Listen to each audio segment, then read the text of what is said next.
Welcome back to the Dare to Dream podcast. My name is Vincent Van Patten, and this is a podcast to inspire you to embark on the adventure of your life. I'm going to tell a story today, starting with a little adventure I had over the weekend here in Japan. And as we do, I'm going to tie it into several ideas that I am working through and we'll just untangle here live on the show. So, I'm in Tokyo, and on Saturday, I wanted to get out of the city and get into some nature. And it was a beautiful, rainy day, and I decided to go about 2 hours north of Tokyo to this area called Okutama. And I had not been before and really didn't plan much. I just saw that there was a lake up there and beautiful little town. So got on the train and headed up there. And I'm standing on the platform waiting for the train. Got a coffee in hand, very similar to this one that I'm holding now from the local convenience store, the Konbini. Rain's coming down. It's a beautiful fall day. And I just love the change in weather. I was quite over the intense, sultry Japanese summers. I was very much ready for fall, which is why it's what called me here in the first place. It called me to Japan. I love fall, no matter where I am in the world. I just love the colors and the impeding holidays. Impeding? Does that mean coming soon? Maybe. The holidays that are coming soon. I love the brisk weather and the people start wearing their jackets again. And I love just the feeling in the air of just things are fresh and the food and start drinking soup again. I just like cold weather. And fall is just a beautiful time of it just feels good. And Japan, why? One of the biggest reasons I wanted to come here was to experience the four seasons. Unlike I really did in Los Angeles, where I'm from.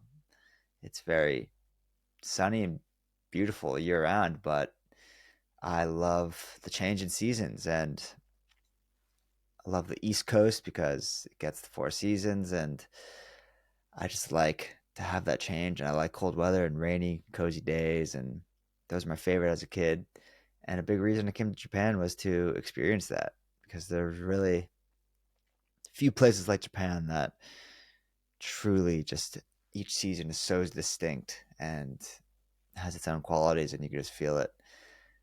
And on Saturday, it was just a beautiful fall day, nice rain coming down, and want to get out into some nature. So I'm standing there, got my hot coffee in my hand, and at the train station, it's raining, and I'm just like, what more do I need? What more do I want? What more do I love than this? This is the feeling that I love more than any other, and it's the beginning of an adventure where I don't know what the day will contain, but I got my music in my ears. I got a nice 2 hour train ride ahead, several different trains, so jumping around a little bit. But all you got to do is sit there and watch the world go by, watch the changing landscape outside the window, just enjoy the ride. I love that. There's no pressure to do anything. You could just be and just enjoy and just relax. So take the train ride and got out there into the mountains and it's like so green, just bursting with life and color. And it's raining up there and the mountains are all misty. The rain clouds are rolling through the hills and it was a beautiful sight. I had my camera, a nice rain poncho, so I didn't have to hold an umbrella. I could just move through the rain and take photos and found this little hike that would go to a lake about 5 miles away, like 6 miles, and I was pretty much just gonna start the journey through the woods and get as far as I could. I knew I had to come back the same way, so wasn't sure if I was gonna do the whole thing. Probably not, maybe like half. And I'm going and I'm taking photos, and it's just like this old, town up there in the mountains, and it's all gritty and dark green and just raining, so the flowers are blooming with life and colors are popping, and there's a river running through the whole mountain range coming from the lake, and you walk beside the river. The river's all silvery and steel, and there's the smell of smoke in the air, and I'm just like, this is what I love. Just this gritty vibe. I'm just taking photos. And just got in the flow of it, just taking photos of the details of life. That's what I really enjoy, is not so much like landscapes and stuff. I love just getting into the details, taking pictures of certain flowers and plants with a drop of rain hanging on the end. And what's beautiful about Japan is it's got this aesthetic. There's this philosophy called wabi sabi, which is really exemplified in Japan. And it's kind of like this perfect imperfection, a sort of beautiful disarray. And when you walk around, you see just plants like everywhere in the cities and the countryside, and they're always kind of disheveled and not clean and neat. And that's what's beautiful about Japan. There are obviously the neat and orderly aspects of it, but then there's just a beauty to the imperfection of it all, where there's a stone statue of something in a garden and some plants coming out of it, and some are green and some are dying and some are new, and there's roses and some rusty chairs. It's all just beautiful in the imperfection of it. A big thing with wabi sabi is, instead of symmetrical, it's things are asymmetric. So it's just things are kind of off and unique and different. And there's also this art form called kintsugi, which is repairing broken things with gold in Japan. So say you break a bowl, you repair it in gold, and that's almost more beautiful than the brand new original pot or bowl. So it's this beauty of time worn things and age and decay, and it really exemplifies life and the seasons of life and how things change and grow and die and are reborn. And I think that's so beautiful about Japan, and what I love about the aesthetic. You see this everything in everything in Japan. It's this like beautiful decay that I really love. And when it's raining, it is much it is quite poignant. Things are colors are coming to life, and the sky is all dark gray, and so you can kind of see the colors, and the mountains are just so green, and the leaves are changing and becoming red and yellow and orange. It was just beautiful. And in that moment, that day, I was just felt so happy, like taking these photos and just doing what I love and just being in the raw arms of nature and just breathing deeply, and just the smell of the trees and the rain coming down on the trees, just this beautiful sound, the rushing river water, just water against stone. I went down to the river. So first I'm going along this trail for a while, and I see this animal in the distance. And it's furry. It's a like mid-sized sedan. It's a mid-sized animal. It's on all fours, and I don't know what it is, but I get a little spooked. It's moving, and it starts walking towards me on all fours. I realize it's a monkey. I'm like, oh shit, never seen a wild monkey before. And another one pops out of the brush, and I start slowly backing away, a little spooked. I didn't want to get attacked and killed by monkeys because they are pretty ferocious. And I'm watching it for a while. I'm filming it. It's pretty cool. Then I realized there's one like 10 feet away from me. I was like, oh shit. And okay, going down the road. I think I'm done with this trail because I don't want to walk into a monkey trap and get ripped apart. So I went down to the main road and turned around. I was already about a couple miles in, and that's probably for the best. I didn't want to get stuck out there walking 10 miles and then the trains are done running or something if it got late. But walking back was pouring rain anyway. And walking back on the road, and I get down by the river, and I'm journaling down by the river. And I just realized that this is what makes me like happier than really anything. It connects with who I was as a kid. This kid who craved adventure, and I loved games like Pokemon and stuff because I could be the hero, of that story. And got to a certain point, I stopped playing video games and I realized that I want to be the hero of my own story, and I want to go out there and live this adventure because life can be adventure. It is one. And it's days like this that make me feel like me more than anything else. I'm just taking photos and connected with something deep and meaningful to who I am. And I'm just enjoying life and nature and the beauty of the world.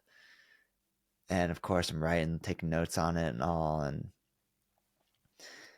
And I'll read some of the stuff that I wrote. I haven't edited it or anything, so it's probably choppy, but I wrote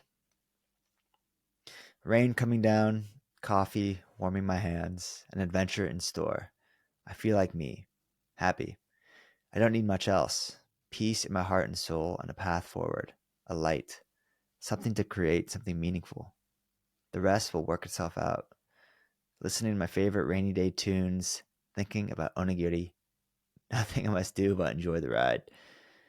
Onigiri are little rice balls. How do we know our truth? We ask to feel it. We ask to see it in the world.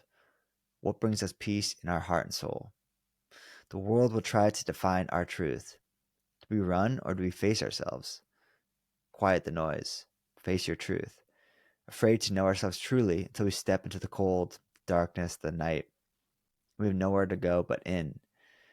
God, does it feel good to feel that breath of wind rustling through the trees of our soul? Each step further liberates us. We can think, we can be, we can exist freely inside, no longer needing to hide or abide by what the world says we must be. In the forest of our soul, we're free.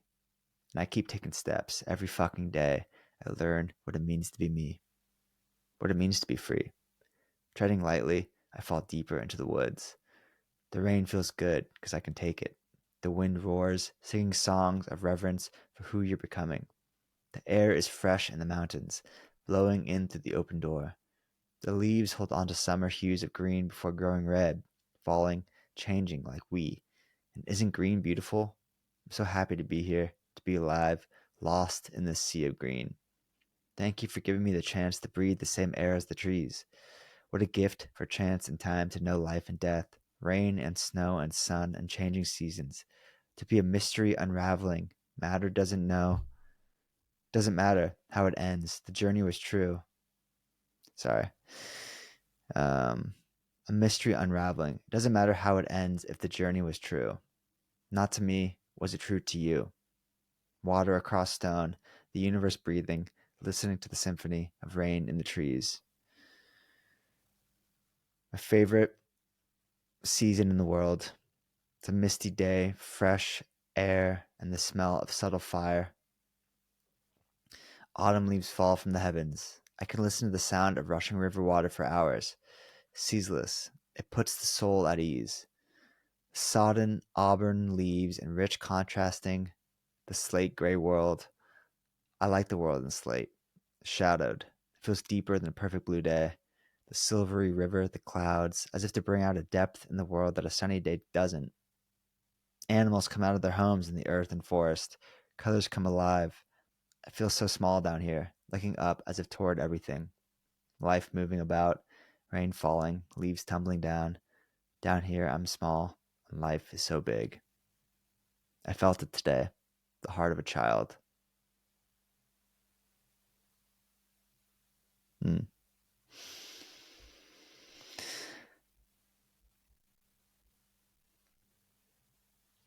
yeah.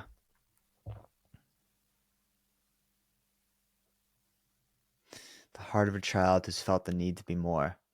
It's made them strong, able to endure the winds of life. They've taken me this far, standing on a sea of stones, lost in a sea of stars.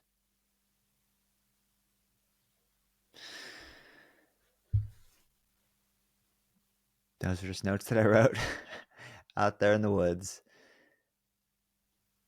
And it feels like something moved through me right in that.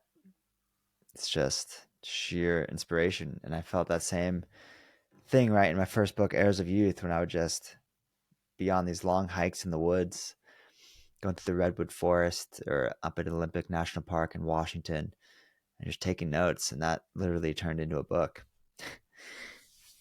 And I felt the same thing on Saturday. Just this love of life.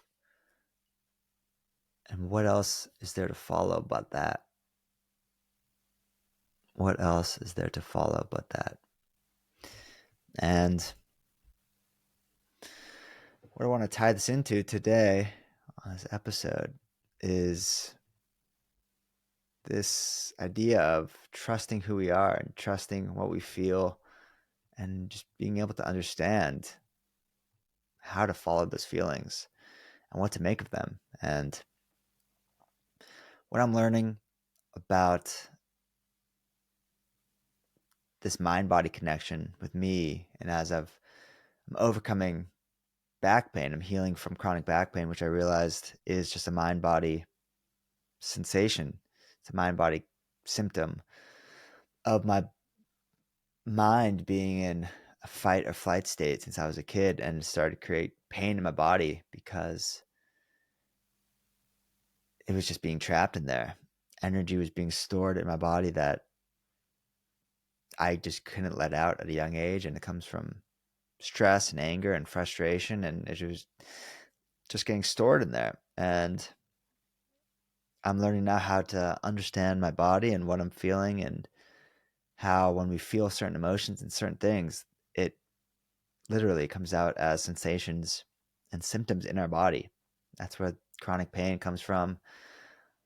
The headaches, feeling sick, anything. And I've just noticed, like, I came back on Sunday and I've had a bunch of stuff that I had to do for the upcoming weekend. I realized that I could feel it in my body, this like sensation of just being stressed and overwhelmed. And that was after coming back from this enlightening day in the forest, feeling so good and free. And then came back and I just felt the weight that I put on myself just become overwhelming. And I felt it in my body, like just this weight. And it truly is remarkable, this connection between mind and body. And what I'm learning to understand now,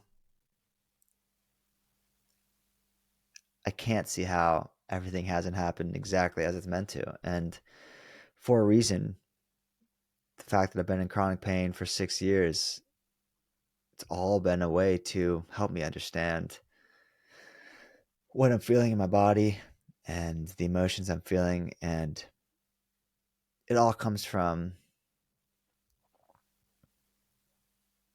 in a big way, trusting ourselves and learning how to trust what we are meant to do with our lives and are meant to do here. The more we succumb to what we're supposed to be and do, and we repress more and more, and we start living this lie, that's when our body starts breaking down, we feel pain, and we start living a lie in our body to keep the score, as they say in the book. The body keeps the score. And it's unbelievable. And I'm going through this pretty wild transformation right now of understanding the mind body connection, but also of things are really starting to take shape as I am seeking just the way forward on this path of creating my own brand and career and just life that is quite different from the norm. Because what I want is different from the norm. And when I have days like Saturday, I see the photos that I took. I'm just like, wow, that's freaking sweet. I loved doing it, and I love writing these stories about it and stuff. That inches me closer and closer to the life I'm meant to live, and the way that I will actually be able to make a career on this. Because now I'm writing books, I'm working on my first magazine, doing this podcast. This is what I want to do with my life. And it's been, since graduating college, a journey to figure out how to make that a reality where I'm actually making money from it. I could do it freely and not have to have a day job as well. And what I want to talk about today also is just the fact that this has not been an overnight transformation or an understanding that has come to me, in just 1 year and 1 month and 1 week. It's been 7 years since I graduated college, and I've been trying to figure this thing out. And I've had a handful of jobs that I've worked during those years as I pursued these things on the side.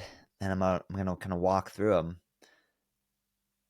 And I feel like I'm really getting to a point now where it's like, no, I'm done trying to live partially in this world where I know that I don't fit in and I don't want to fit in. I don't want to be like everybody else. And then also creating this life of my dreams. It's time to go all in on my dreams and just drop the weight of expectations that I have to do certain things just because society says that is the path you're supposed to take. That is what you're supposed to do. You're supposed to have a 9 to 5 that you don't really like, or you're supposed to anything, fill in the blank. And a lot of times we're going to have to do things we don't want to do. We're going to have to work jobs we don't like to understand what we don't like. I think I've come to a point now. So I'm saying that I know what I don't like and I know who I'm not. And that is very important on this journey of finding out who you are, is understanding and really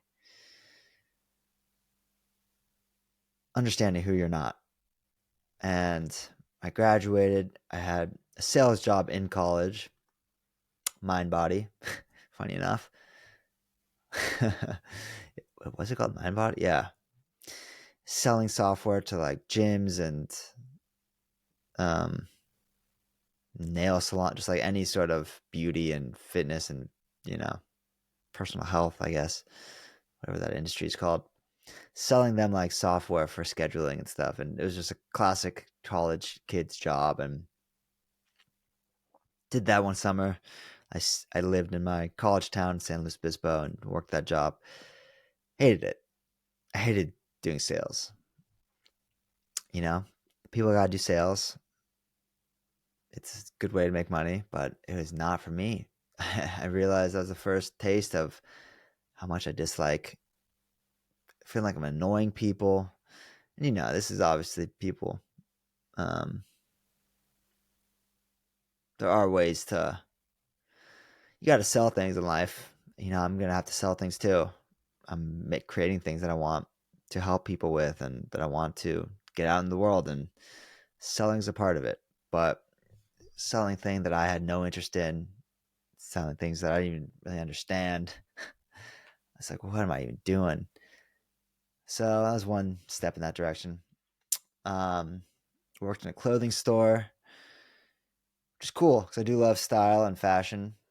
Um, but I felt like I was wasting time just kind of twiddling my thumbs all day. I hated having to seem busy, and that is something I hated as well with teaching English here in Japan. Having to look busy, just just to look busy, or having to do stuff just to act like you're busy, drove me crazy.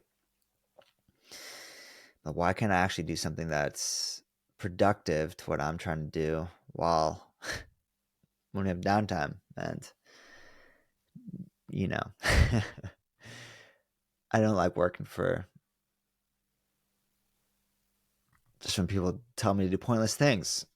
I will work for people and I'd love to learn and I want to learn. I need to. But when it's pointless, it seems like then I'm like, what is this for? Um Worked in real estate as a real estate agent and was not a big fan of feeling like I was always trying to get something out of someone, having these conversations to get to a point where I was trying to get them to do something. It just wasn't me. I'm not a salesperson and I have to be honest with myself about that. I think we got to be honest with ourselves. Like, that is not what I want to be doing. And they're good life skills. They're definitely good experiences to have. Doing things we don't like to do. Like I said, knowing what you're not. And this is one of them. There was cool aspects of it. I was working with the best friend of mine, but the role was not for me. And that was another one. Worked in a restaurant, which was another cool experience. Everyone should work in a restaurant to see what's going on behind the scenes. I was a busboy and a host, but yeah, wasn't gonna do that forever. Worked at a hostel in Lisbon a couple years ago. That's what my second book's about. And that was really cool. Just meeting people and having fun. And then I worked on a farm in Calabria, Italy, and that was when I really realized how much I love just being outside and working the land and doing something just felt ancient. And that's when I realized that I wanted to have these experiences and write about them. Like, it goes hand in hand. I want to live life, and then I can't not write about it. It's like that's what tells me that this is what I'm meant to do. The point of all this is, as I've done all these jobs, I had a few others, but I worked as like production assistant on the TV show, and uh, yes, and I was doing the writing on the side. I was doing the podcast. I've been just trying to build my own brand, photography and stuff. And I've always looked into how to make it full time and like what steps am I supposed to be taking. And I think that in a way is what's brought me some pain because I felt like this conflict in my heart and soul of I know what I want to do, but it has not been a straightforward path. And what I'm saying is like there's been so many little things that the roads that I could have taken and steps I could have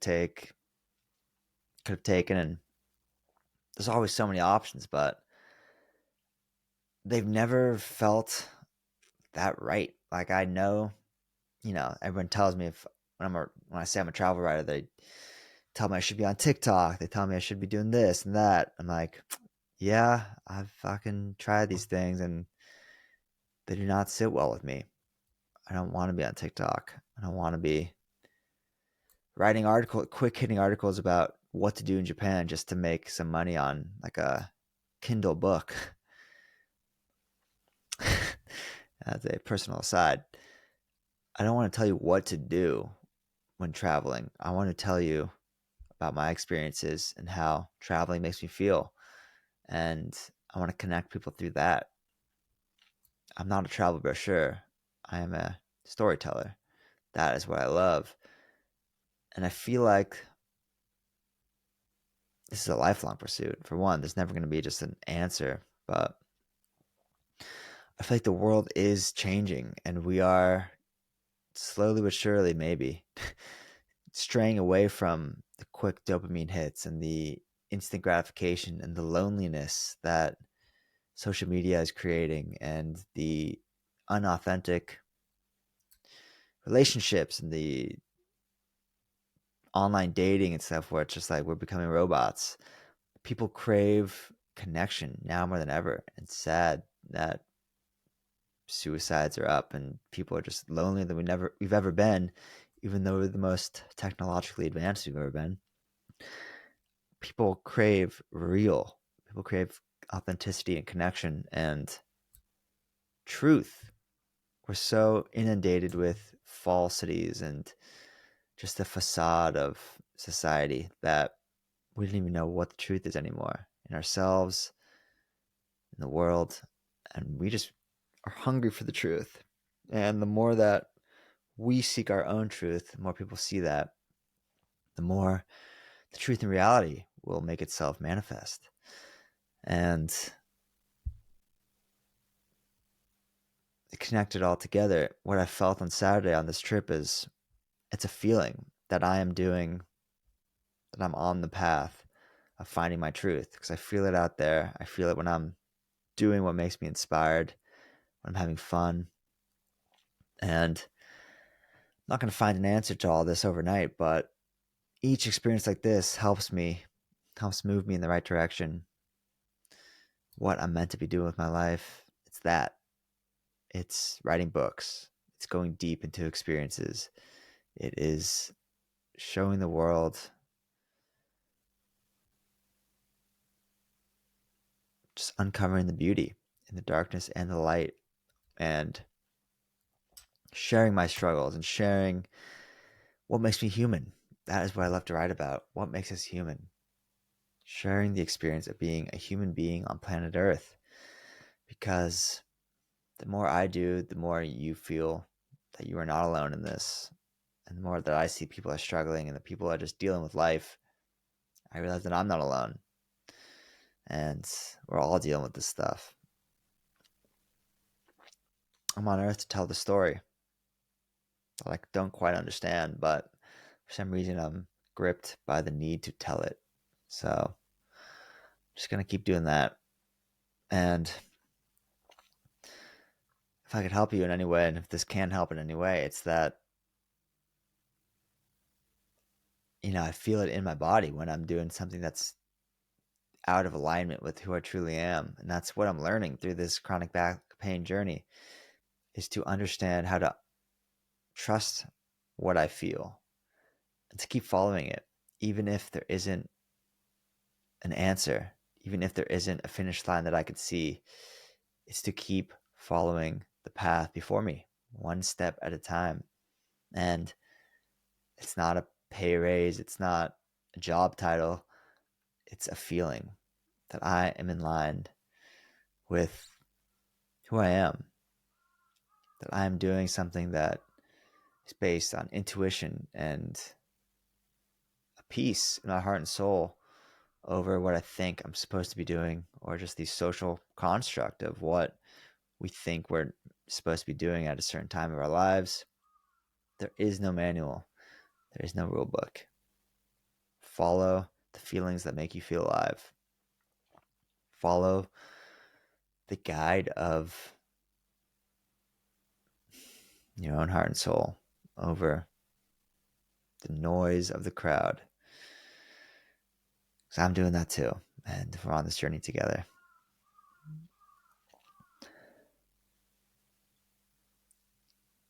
It's like there's this potential inside of me. And sometimes I wish that I knew what I had to do. I knew that if I did this for this amount of time, I would get to that place. That's not how it works. At least not in my life. For me, it feels like there's this well of potential inside of me, and I'm just trying to figure out how to get in there. And sometimes it takes me breaking to see the light in there a little bit more.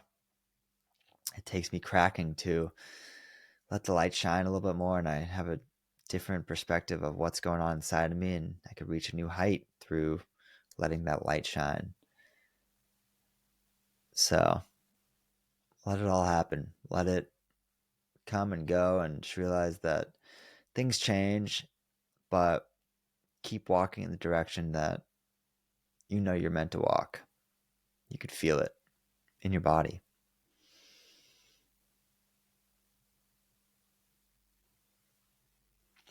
Hope I made some sense in this one.